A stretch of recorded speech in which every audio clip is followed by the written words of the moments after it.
You're listening to the Christian Indie Artists and Songwriters podcast, the place where faith, music, and life intersect. We exist to help Christian indie artists and songwriters just like you get songs heard.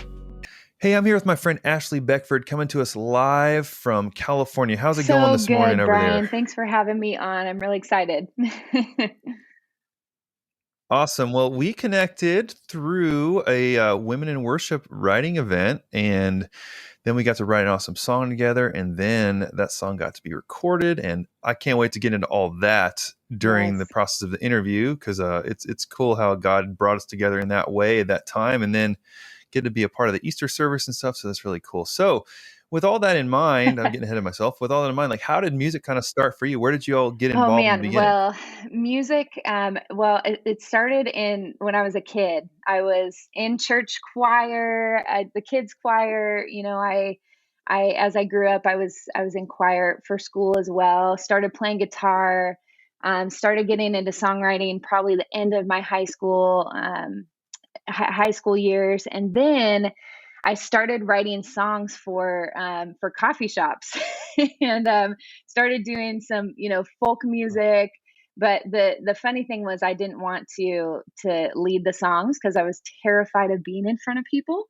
And so I would have my friends sing the songs that I wrote, and I would play guitar and sing backing vocals.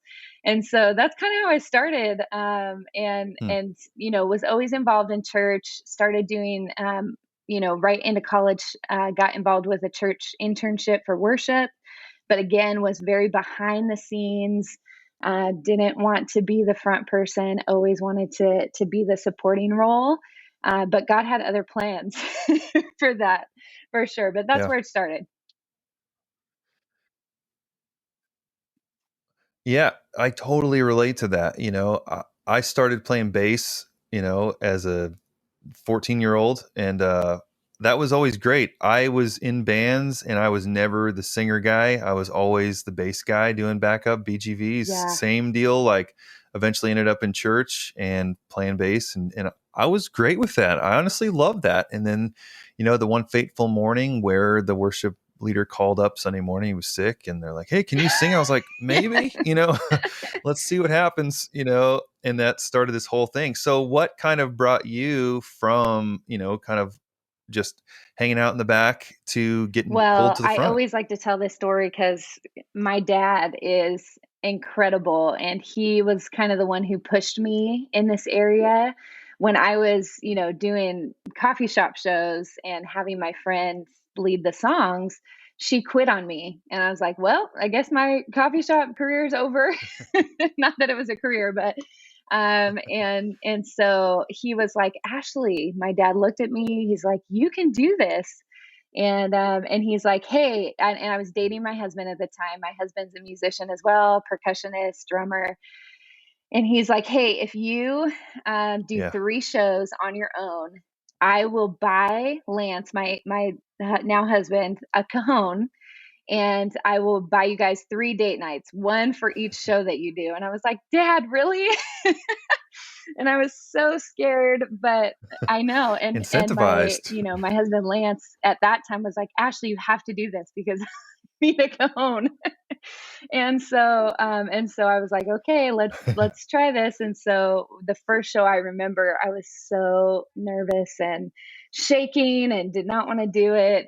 But I got through it, and then the next show was a little bit easier. And then by the 3rd show, I was like, okay, I can do this. And so we got our date nights, and Lance got a cajon, and then I started doing shows on my own.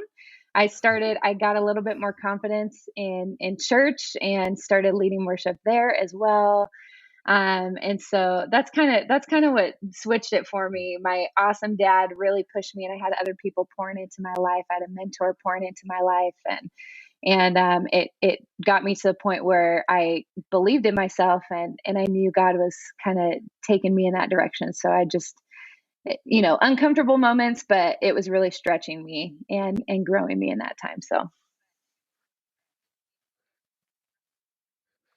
Yeah, no, that's great. And I love that your dad saw that in you, and obviously your dad wouldn't set you up to fail, to Yes. embarrass you. So like he could see what you're capable of and just gave you the nudge and the incentive, like, wait, date nights and cajones? Like this is a pretty hefty prize Yep. here. So put yourself out there and made it happen, and that's great. And then probably did Lance end up playing that cajon in support of Yes, future he shows did. once you got So, it? he was always kind of my wingman, and we just started doing Yeah, shows together, which is fun, and kind of developed our relationship too, which was good. But that we've always loved doing music yeah. together. That's so cool. So, okay, so now when you're playing at the coffee shops, you're writing original like folk songs or those like church songs? Or are you writing songs for the church too? Like where did that writing journey as far as like starting to share the music now that you're up there leading it, where did Man, that kind of kick they off? weren't church songs. They were like sappy love songs, and whatever emotion I was dealing with in my relationship, I feel like I wrote about it. And Hmm. that's what we Yeah, do. that's I what was we do, like, right? it's either going to be a happy song or a sad song, which was kind of sad because, Lance, my now husband, he was like, he would know this is your emotions. Are you trying to tell me something? Yes, And like, yes. yes, I am. And you have to Yeah. keep time to it So too. So, it was really good. It was a great way to communicate in our relationship through music. yeah, that's cool. Yeah.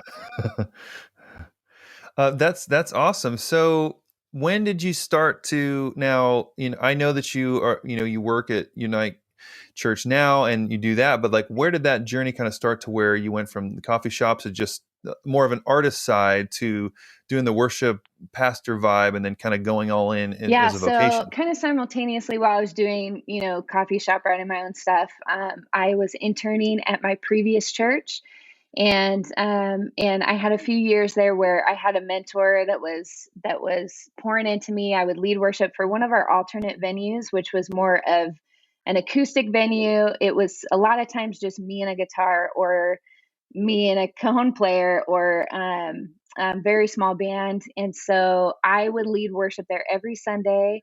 And then I would meet with my mentor every single week, and he would give me feedback, good and bad.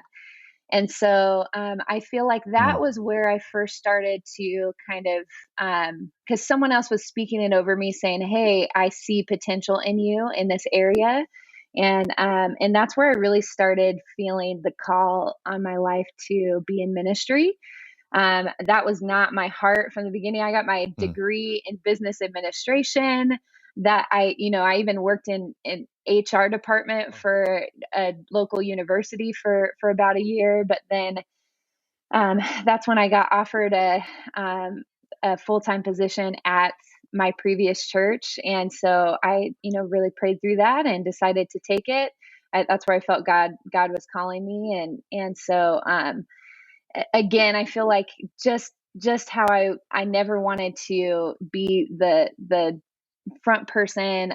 God just continually, and I feel like that's the story of my life, would just put me in an uncomfortable place and would equip me and just stretch me in that moment. And then as soon as I get comfortable, he just stretches me again. And so I feel like that was ministry for me. That was God saying, "Hey, mm. I this is where I want you to be." And so just say yes and walk into that door. And Mhm. so Yeah. from there, it's just, I feel like that's how it's been my whole life.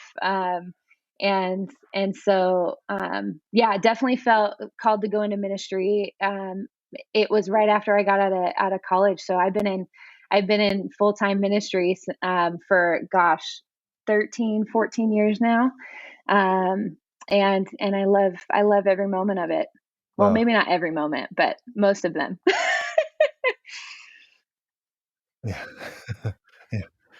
That's interesting. I actually have a similar same degree in business and administration from Ah, Barry University with ironically too with the specialization in human yes. resources management. So I I thought that's what I needed to do at the job I was at to keep moving up the ladder. And then, but at that time I wasn't doing music really other than artistry things. So very parallel to what you're saying. But then, so this is what I want to bring up.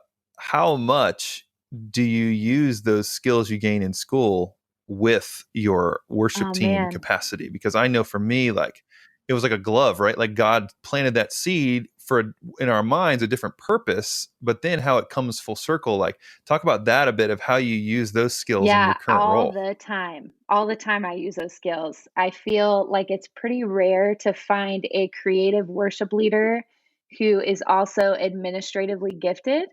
But I feel like it's super Mm, beneficial. I feel like at my previous church, because I worked there for 8 years as the worship pastor, and then I recently planted a church in Pasadena. We just celebrated 4 years. And so I feel like more so I'm awesome. using the business administration gifts now as a church plant, because my previous church, it was a large Hmm. church, 5,000 people. My job was very specific. I was leading worship. I was managing teams. I was doing all of that, but it was more the creative side of my brain versus now it's like I'm managing things. I'm over communication. I'm over event planning. I'm doing a lot of things where it requires a lot of my business skills to survive and get through all of the tasks that I have on my list. Yeah. I feel like I have a lot of hats, and so I feel like God's really equipped me for this specific time in ministry. And I feel like I'm able to pull on all these different skills that I've been prepping throughout my years and use them now, which is really, really cool. Yeah, so I want to dig into that a little bit more because I didn't realize that you guys had planted this church. So, like, as far as your worship leading background, your musical background, like, how much of the worship side, the art side, has been a part of the foundation of what you're doing over these past 4 years at Unite, especially like using those business skills and like how have you kind of brought the worship and songwriting culture into what you're doing Yeah, now? so I feel like you know, the worship and songwriting part, that's always going to be a huge part of my story and my heart. I When we first planted the church, I feel like the biggest thing that I had to think through was, okay, I'm going to a different city, and this city, the people that live here are very different than the people that I was shepherding before in my previous context. And so, what do they need? How do I lead effectively to minister to them, right where they're at? Um, and I feel like that was a Mm, journey for me. It took me out of my comfort zone as far as stylistically, which was really fun at the same mm, time. And again, very uncomfortable. That's like the theme of my life. But I feel like as far as songwriting culture goes, I feel like the thing that was challenging and difficult for me was I was on a staff of, we had about 9 people, part of our worship department at my previous church. And then I'm coming out to just me, mm. church plant, doing everything on my own. I Yeah. don't have a team. I'm in charge of production and tech, which I'm not a huge, super talented in. I'm in charge of, Mm, a yeah. lot of other things besides worship. But my heart for songwriting, my love for the local church, my love to bring people together, to be creative for the glory of God, never changed. And so I feel like my strategy just changed a little bit, where instead of working with the people that were on my staff, instead I brought people who were a part of different churches in the city. I brought volunteers into the mix. Mm, And really just created a songwriting culture. We started out by doing songwriting retreats. We have a cabin up in Big Bear that some friends own, so we'll just go up there and write songs. We were doing songwriting retreats a couple times a year, and it was really beautiful because um, I definitely miss the creative process with a team of people that are on staff. But this has brought a Hmm. new love for bringing the Big C church together, because I had people from all the different churches in the area, and we were coming together and writing songs for the church. And so it's just been a really Wow. cool experience, different, but I feel like really needed, especially in this last season where, the church has been so divided. Music is a way to bring us together. And so it's been really Yeah. fun to reach across to other churches and bring people in, to be a part of the creative process and keep that going, even though it's just me at the church plant. No, that's amazing though. You're taking what you have and you're reaching out. Because I remember doing a similar thing. Because we know, like in our roles as the worship person on staff, like nobody really gets the Hmm. dynamic. So I remember I would go out to lunch with 5 or 6 friends of local churches that were in our capacity that we could like talk through all these random things that only we would get.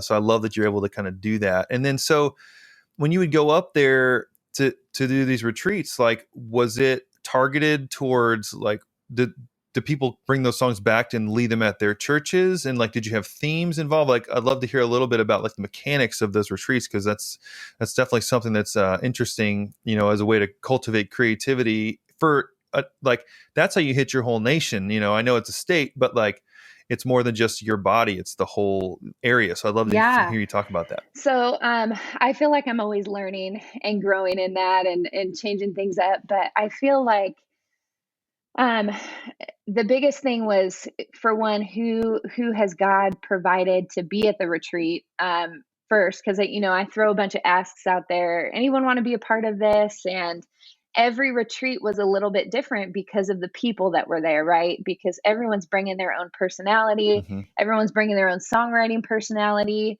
I try not to put too many parameters on them as far as creativity goes, but I also would always start off the retreat with, setting some vision for why are we here, why are we doing what we're doing, and really just saying, hey, I want to capture the voice of our people, and our people, encompasses a lot because there's a lot of different churches involved, and so really just talking through, like, hey, what are our people going through right now?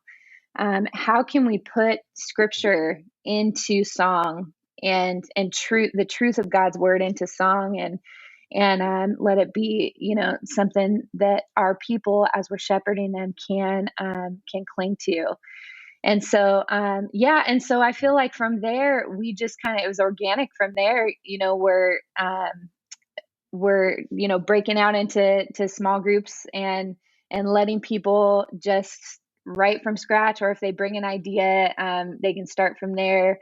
And it's been really cool, and then we come back together and everyone kind of shares what they wrote, and it's just really fun. It's really fun to see people Yeah, yeah, in their sweet spot, and creating, specifically songs for the church, has been really beautiful.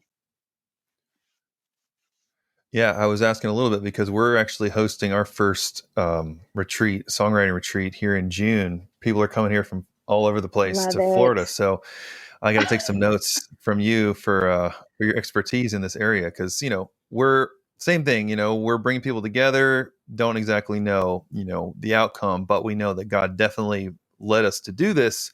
So can't wait to see. And like you said, at the end of the day, because I've been a part of a bunch of writing retreats, and it's so exhausting, but in the best Yes. possible way, because you get to just collaborate with other people. And I mean, I know like I've released a bunch of songs personally, and usually those are from retreats, or at least people I've met at retreats. Because honestly, all of my friends, I would say, I've picked up along the way are mainly from these retreat experiences I've had. So I'm sure that you probably keep up with those Yes, people as well. yeah.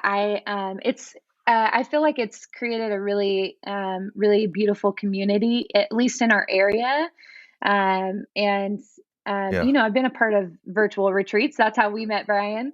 But I there's Yeah. something so special about in person, like being in the room with someone, Mhm. uh, writing together, and especially when you're in a different place too, like, you guys are going to the beach, we were up in the mountains, and just to be Yep. in like away from the noise, and to be able to connect in that way with other people has been really cool, and to see the songs that have come out of it. I know we've recorded some as Unite Collective, but we've also had some other people pick up some of the songs and record them as well, or are doing them in their churches. And so that's kind of the cool thing about it is, hey, we're just going to write up here and see what God does. And then from there, if you guys feel like a song really connects with your congregation, take it and use it. And it's just been really fun to be a part of that. That's amazing. And like you mentioned, we met, through a virtual retreat. So how did you get connected to the whole Nashville scene? Because like you in California and I'm in Florida, but like we both are connected in the Nashville world. So how did that kind of all Yeah, take that's place for kind of a you? new thing for me. And so I am on the lead team for Women in Worship. And so, Okay. we exist for conversation and community for women who are worship leading or in production or anything creative within their church.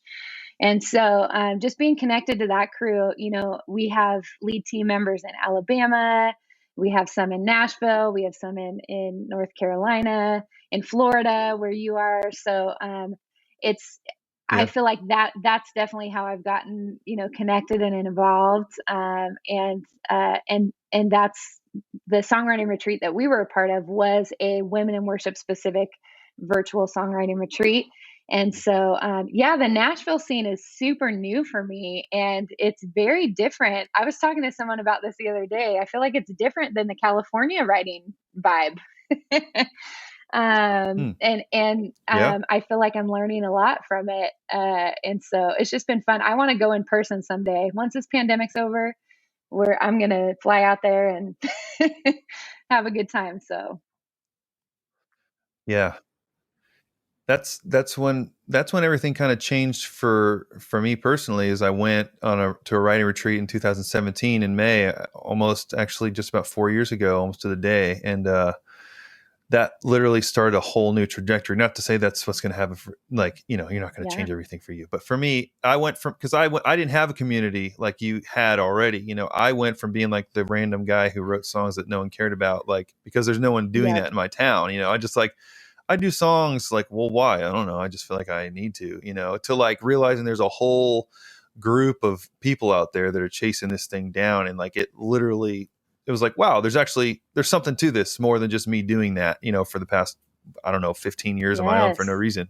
So I love that. So talk about a little bit. I'd love to hear, like you said, that it's a different kind of style between the California writing and the Nashville writing. And I'm familiar with the Nashville writing. So I'd love to hear like the comparisons, for better or worse, like how is it different, when it Yeah, comes down to it? I think the big thing I was thinking through as I was processing this with someone else is I feel like Nashville is such it's so full, like it's so ingrained in the culture there. And it feels Hmm. like home, kind of. I don't know how else to describe it. Feels like home. And I don't even Yeah. know some of the people. Like we didn't know each other, Brian, when we jumped on a writing call. And how cool was No. that to just come up with a song and how God Yeah. moved through that. And I feel like and another write that I've been a part of, it was just so organic. I feel like the talent that comes out of there, just with producers like you and some of the other producers I've worked with, it's just fun. But it is like it's kind of like a grind, though. I feel like there's a lot of not necessarily pressure to it, but Hmm. that's what people are doing for a living, and so this is what we're going to do all the time.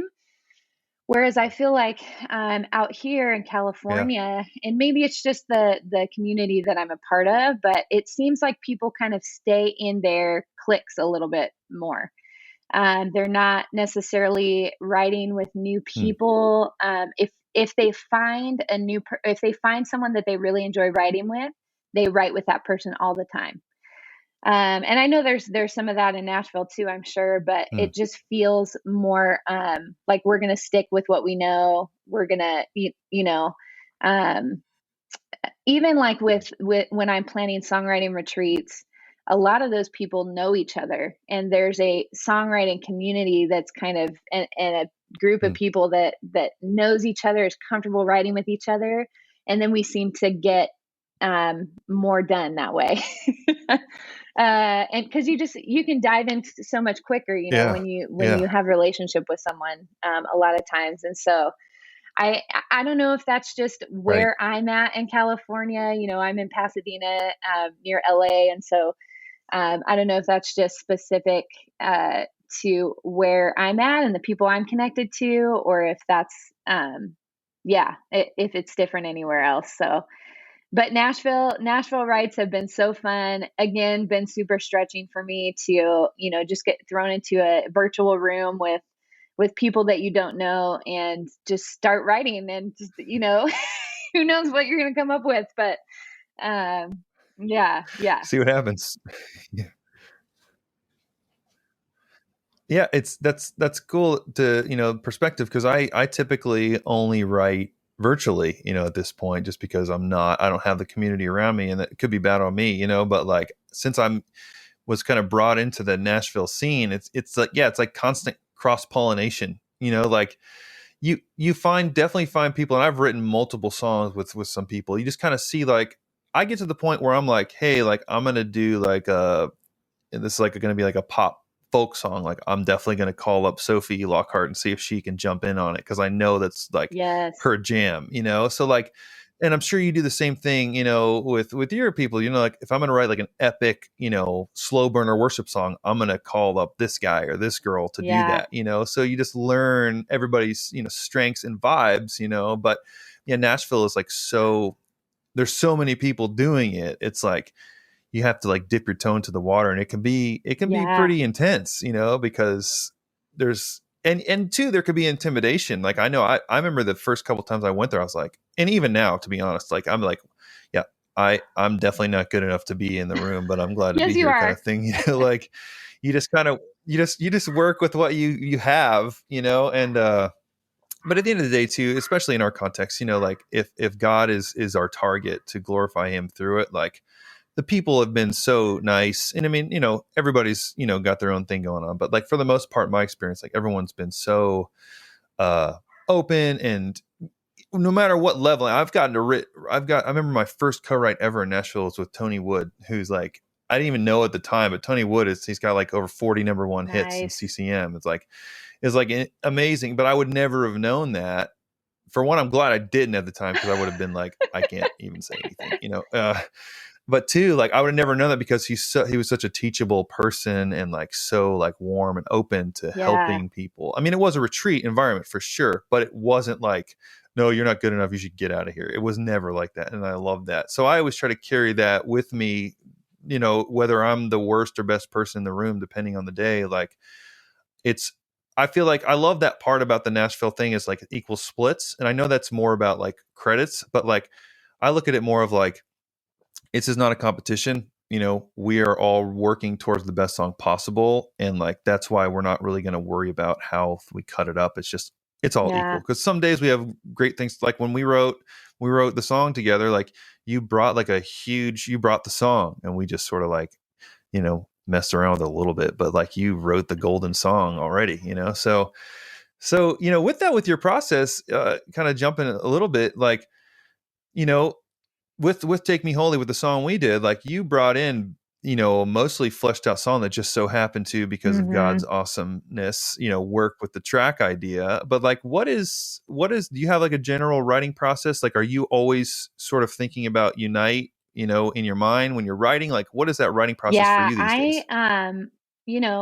as I mentioned earlier, I used to do, folk coffee shop songs, and I think what kind of Yeah. switched in my brain was when I got into full-time ministry.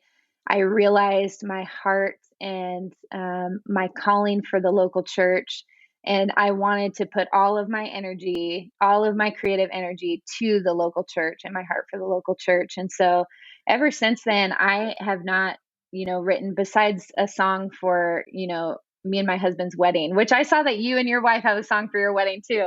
I love that. Yeah. Coming Yes, out on I Friday. love Yeah. it. And so Yeah. besides that, Excited. I feel like I've poured all of my energy the past, 13, 14 years into songs for the local church and specifically for the people that I'm shepherding at that time. So when I was at my previous church, I was thinking of them. I had them in mind. Now that I'm at Unite, I'm always thinking of them when I'm writing for the church. Mm. And so I feel like that's where I start. Whether that's, I feel like inspiration comes in so many different ways, whether that's, a sermon that my pastor preaches on, whether that's something that God, pulls out in my Bible reading for the day, whether that's what our church is facing, this last year, a lot of songs have come out of just, man, the craziness of the pandemic and how do we lean on God and put Mm-hmm. our hope in him in the midst of so much pain and heartache. And so I feel like, and that's even where Take Me Holy, came from, that place as well. And so I feel like there's a lot of different starting points in that, but I'm always thinking I'm more of a content lyric person, and so I'm always thinking, okay, what concept would fit really well and really speak to the hearts of my people that I'm leading worship for every week, and then from there, I love co-writing, so I'm always bringing in people and trying to refine the song from there. But I'm such, and maybe it's my business administration background, but I'm like, I want a finished Yeah. I was going to say that. I want a finished something, even if it sucks. I Yeah. want something that feels complete, and then I'm fine if people tear it apart and move things around or change, because I always know that that's going to make it better. But I'm very like, okay, I just want to Mm-hmm. check it's at least kind of a song, and then let's make it better from there. No, I love that. I was going to say that's your business. So Enneagram, Three. I'm a Enneagram three. 1, is that 3? Is Yeah. that Yeah. achiever? That's the, Yeah. like, I'm going to get stuff done. Yeah. And Yeah. Got to get it done. Yeah. I, okay. So, but co-writing, like it's fine if we don't finish songs, but like for me, it's like, if we don't finish a song, I will say I yes. might be slightly disappointed, even if it's not like great. Like you said, it's still a song. Now, like, does that mean I rush through and say, I'll just make up? No, I put my heart and soul in every single line for sure.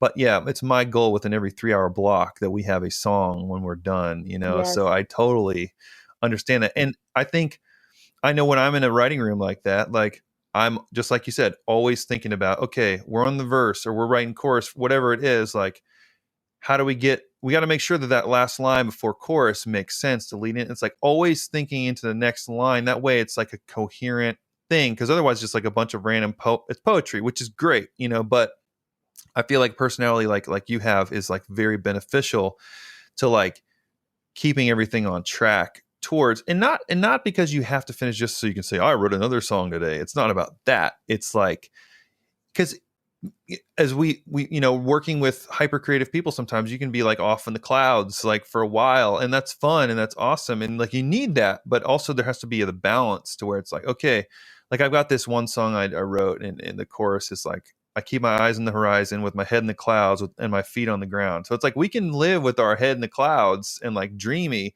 but also feet in the ground means like we're getting Yes. work done. Like they said, what is it? Boots on the ground. So like I totally get it, and I'm there with you on that. So that's awesome. And from my experience, we've only done one so Yes. far, More. which more to come for sure. But what a great start. That's a high bar with Take Me Holy for sure. So I always love to ask people this, like, what's a piece of advice that you'd give to your younger self, whether it was the coffee shop Ashley, whether it was the 8 years, big staff, or whether it was whatever, along your way, that you give your younger self and anyone listening to encourage them along their Yeah. journey? Oh gosh. I feel like there's so many things that I could say to my younger self. But I feel like one of the main things that I feel God's really taught me over the years is how to be a peacemaker. I feel like God's calling us to be Mm, peacemakers. He's calling us to live in harmony with one another. But I feel like the biggest thing for me is that that doesn't always mean avoidance of conflict. So, mm. working in ministry has been trying, and there's been, and that's a whole nother podcast there for, but yeah, That's part two. it's been trying, and I feel like, you're working with people, and people are imperfect. And thankfully God is perfect, but I feel like I've had to learn, because I'm naturally a harmonizer, and I want peace. Hmm.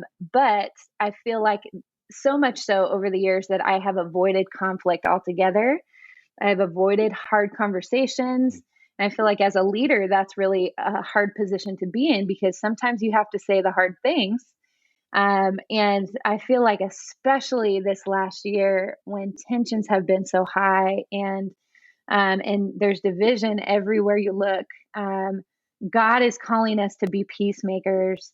Um, but that journey is not easy, and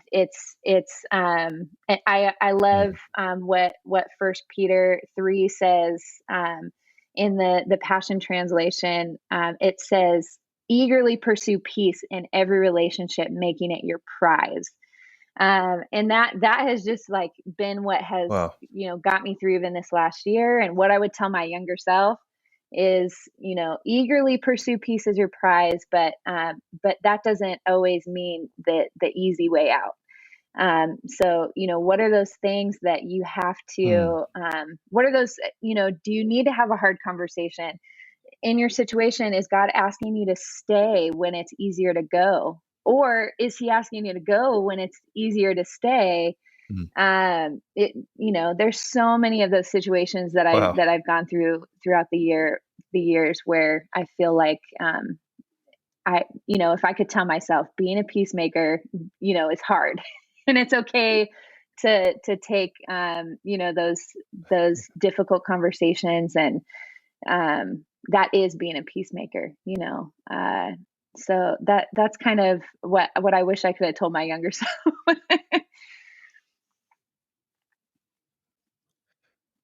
Yeah, I mentioned Enneagram. Like, I'm a 1 with a wing 9, but very, like, I don't know. Sometimes the 9ness was like way prevalent, especially in my capacity at church. So, and staff had a lot of like high level leaders, and am so like conflict Hmm. avoiding. Like, I would much rather crack a joke and make everyone on the same page than actually have to face something that's Yes. difficult. I don't know what that is. Maybe it's just the fear to show emotion, to be like pulled out of your comfort zone and actually have to, like, I don't know, but I was terrible at conflict resolution. I would just avoid at Yep. all Same. costs. So which is tough though, because I'm bringing this up because in a capacity of a worship leader, worship pastor, like, you're working with volunteers, so there's a slightly different dynamic. You can't just be like, hey, you should do this or else you're kind of fired. Yes. Not that we would do that, but you know what I mean. Like, there's a much different dynamic. So, like,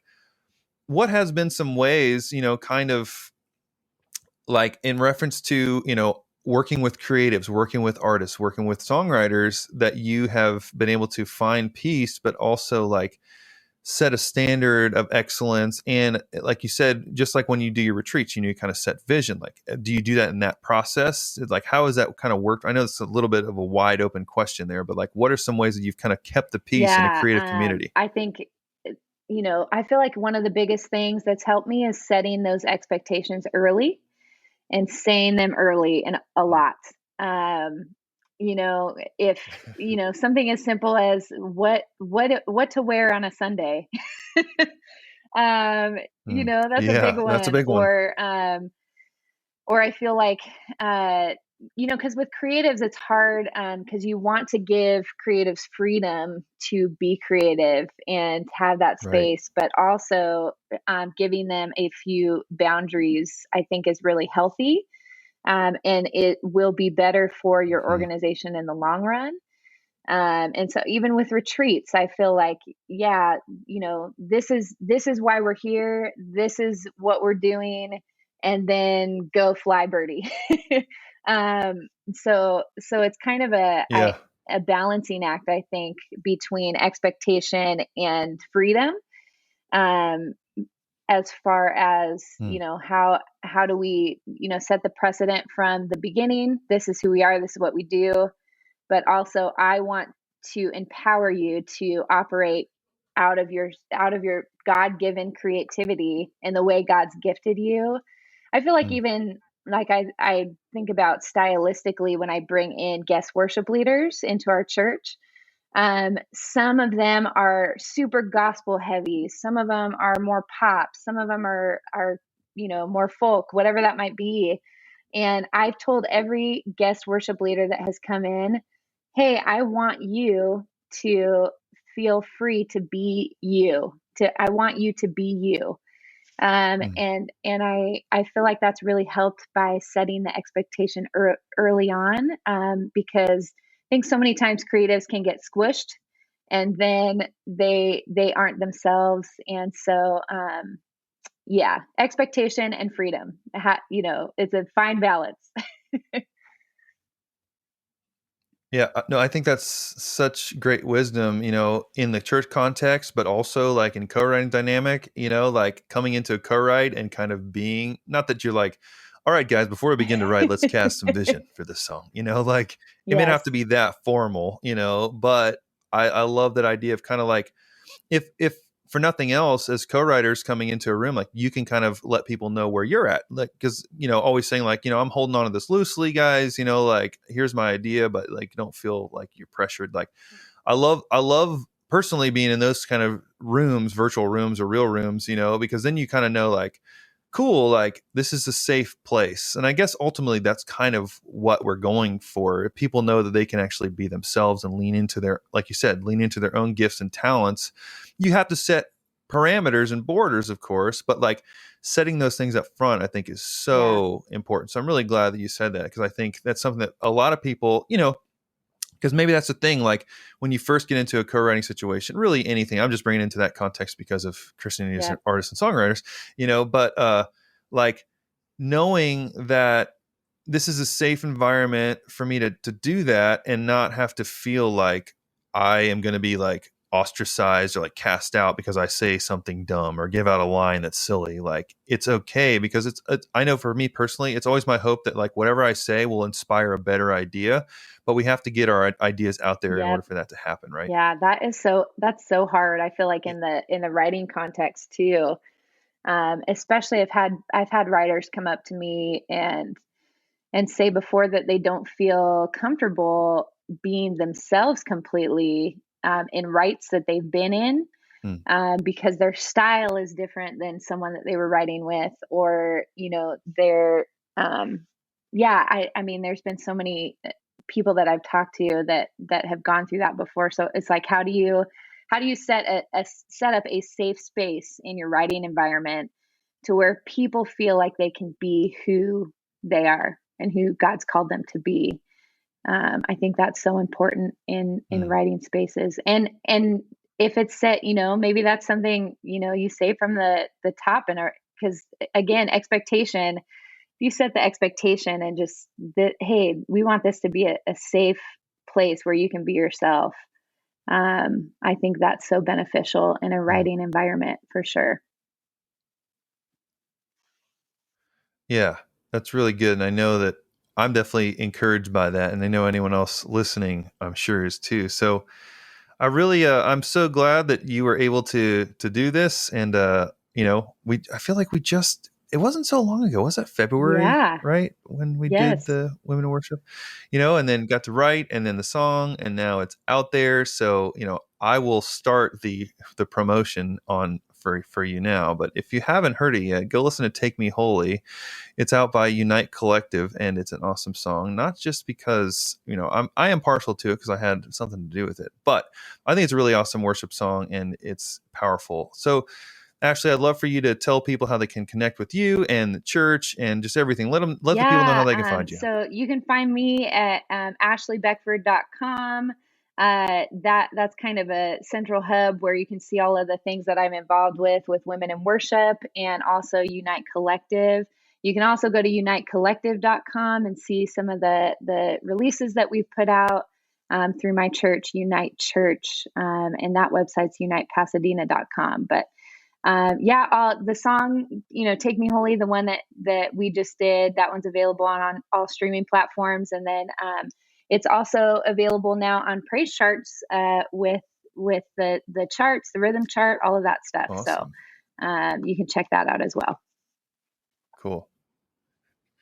Yeah, you definitely should. And when you play it at your church, let Ashley know, because that would be that's such a cool thing. Because I know I personally getting to watch you guys lead it at Easter was like one of my favorite parts of the day. So that was special for sure. And before we go, I always love to pray over everybody. So I'm going to pray for you. God, thank you so much for Ashley. Thank you so much for her heart to serve the church and serve the people that you've put before her, God, and to write the songs that can impact not just her own church body, but the just in her area and through these retreats that you've called her to lead, God, that I just pray extra creativity and just anointing on every one of those sessions. And through every song that she personally does, I just pray that it reaches people exactly who you've called them to reach, God. And just pray for Lance, and as they are doing this thing as husband and wife, God, just in this church plan for 4 years and taking all the things and skills that you've given them to do this to the best that they can, God, at the end of the day, bring you glory through it all, God. I thank you for the time that we spent today, and that anyone listening is encouraged by these words and these stories and these great testimonies that Ashley's given us today, God. We thank you so much for your direction and guidance. We give you all the glory. We want to help reach as many Christian indie artists and songwriters as possible, and one way we can do that is with your help. So if you could take a minute and leave us a review on iTunes, that would be so appreciated. This is how the iTunes algorithm will push this content out to more and more Christian indie artists and songwriters. So like I said, if you could just take a couple seconds, leave us a review, that would be so awesome, means so much to us, and we would really appreciate it.